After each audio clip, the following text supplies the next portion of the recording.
अस्सलाम वालेकुम नाज़रीन, मैं हूँ वजिया ज़ुबैर।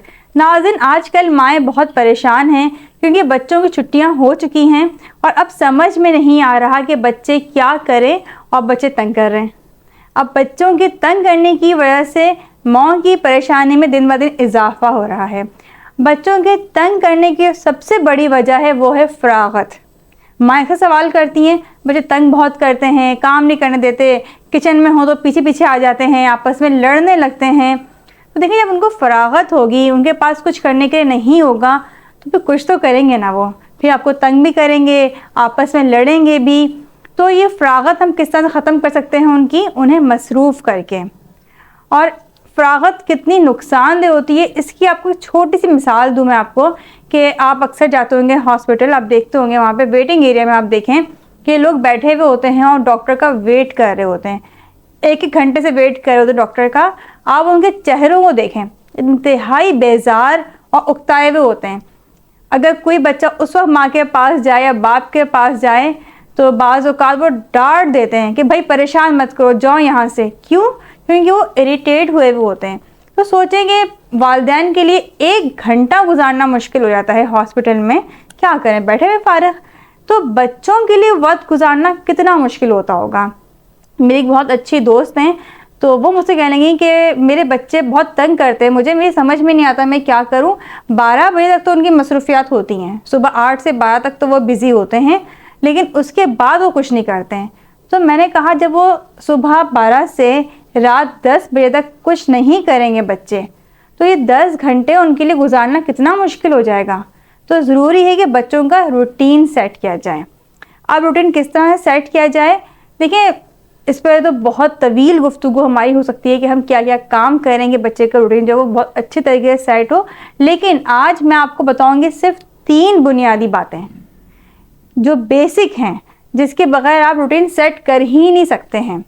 तो आज सिर्फ हम 3 बातों के बारे में बात करेंगे। 3 बुनियादी बातें कौन सी हैं?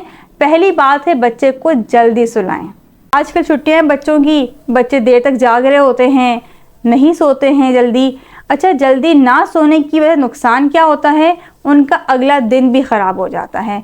यानी अगर आपने कोई प्लानिंग की हुई है नेक्स्ट डे की, आपने उनका रूटीन बनाया है या आप चाह रहे हैं कि मेरे बच्चे जो है अपना रूटीन सेट करें, वो कर ही नहीं सकते। जब तक वो रात में जल्दी नहीं सोएंगे आप उनका रूटीन सेट नहीं कर सकते हैं। और इसमें बड़े मज़े की बात होती है कि जब बच्चे जल्दी नहीं सोते हैं तो वालिदैन डालते हैं ये गलतियां बच्चों के ऊपर, वो ज़िम्मेदार ठहराते हैं बच्चों को कि बच्चे सोते ही नहीं जल्दी, हम क्या करें। देखें, ये बच्चे की गलती नहीं है, ये बच्चे की जिम्मेदारी नहीं है कि वो जल्दी सोए। बच्चे को जल्दी सुलाना वालिदैन की जिम्मेदारी है। और वालिदैन में इसलिए कह रही हूँ कि देखें, माँ और बाप दोनों किरदार है इसमें। अगर बाज़ औक़ात लगता है आपको ऐसा कि बाप जो है वो अंडरस्टैंड नहीं कर रहा है, वो आपको प्रोग्राम बना रहे हैं बाहर के, तो माँ को स्टैंड लेना चाहिए कि नहीं, बच्चों को जल्दी सोना है। और अगर माँ डिले कर रही है, बहुत से घरों में माँ की वजह से बच्चों का सोना देर से हो रहा होता है, उनकी कोई तकरीबात होती हैं, कोई आउटिंग होती है, तो वहाँ पे बाप को स्ट्रिक्ट होना चाहिए कि नहीं, सोने के मामले में कोई कंप्रोमाइज़ नहीं है। तो ये गलती या ये जिम्मेदारी बच्चे की नहीं है कि वो जल्दी सोए। सबसे पहले आपकी जिम्मेदारी है बच्चे को जल्दी सुलाना।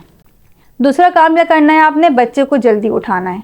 चले बच्चा जल्दी सो तो गया, लेकिन वो जल्दी उठ नहीं रहा है।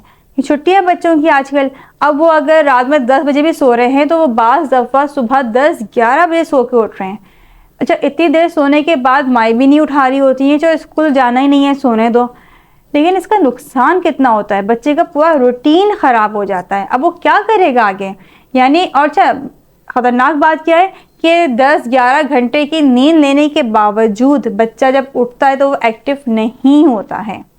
बच्चे की नींद का सेट होना बहुत ज़रूरी है, यानी एक मुकर्ररा वक्त बच्चा सोए और एक मुकर्ररा वक्त बच्चा उठे। ये टाइम आपने सेट करना है कि अगर तुम 10 बजे सो गए तो तुम्हें 8 बजे उठना है या तुम्हें 7 बजे उठना है। कम से कम बच्चा 8 घंटे की नींद ले, उससे ऊपर अगर 1 घंटा और सोना चाहता है तो आप उसका सेटिंग देखें कि आप कब सुला रहे हैं बच्चे को, तो उसी के हिसाब से बच्चा अपने 8 से 9 घंटे की नींद पूरी करके उठे। तीसरा काम क्या करना है आपने खाना बिल्कुल टाइम पर देना है बच्चों को, यानी सुबह का नाश्ता उसके उठने के फ़ौरन बाद आपने उसको देना है और कोशिश करें कि बच्चा जल्दी उठे और नाश्ता उसका 8 साढ़े 8 तक हो जाए। دوپہر کا کھانا اسی طرح سے آپ 1 سے 2 کے درمیان دے دیں. شام میں آپ چائے کے ساتھ کچھ بچوں کو دے دیں. اور اس پورے دوران جب بچہ کھانا پینا کر رہا ہوگا پوری کوشش کرنی ہے کہ بچہ باہر کی کوئی بھی چیز نہ کھائے، کیونکہ بچے گھر میں ہوتے ہیں تو وہ بڑے مزے جاتے ہیں، کچھ لے کے آتے ہیں اور کھا لیتے ہیں گھر میں، پھر انہیں بھوک نہیں لگتی، پھر وہ کھانا نہیں کھاتے ہیں. تو کھانا آپ نے ٹائم پہ دینا ہے انہیں، اور خاص طور پہ رات کے کھانے کا آپ نے ایک ہی ٹائم رکھنا ہے. یعنی اگر آپ بچے کو رات کا کھانا 8 بجے دے دیں گی تو بچہ 9-10 بجے تک سو جائے گا آرام سے. اب اگر آپ بچے کو کھانا ہی دیر سے دے رہی ہیں تو جلدی کیسے سوئے گا؟ بعض اوقات صرف رات کے کھانے کی وجہ سے بچوں کا روٹین خراب ہو جاتا ہے. اور بچوں کا روٹین بنانے کے سب سے بہترین ہے آپ ٹو ڈو لسٹ بنائیں، تاکہ بچوں کو بھی معلوم ہو اس نے کب سونا ہے، کب اٹھنا ہے، کب اسے کھانا ملے گا، اس کے حساب سے اپنے کام بھی سیٹ کر لیتا ہے. امید ہے 3 بیسک باتیں آپ کی سمجھ میں آ گئی ہوں گی، ان پہ عمل کرنا شروع کریں، اور آگے کی ویڈیوز میں ہم مزید آپ کو تفصیلات دیں گے. بہت بہت شکریہ. اللہ حافظ.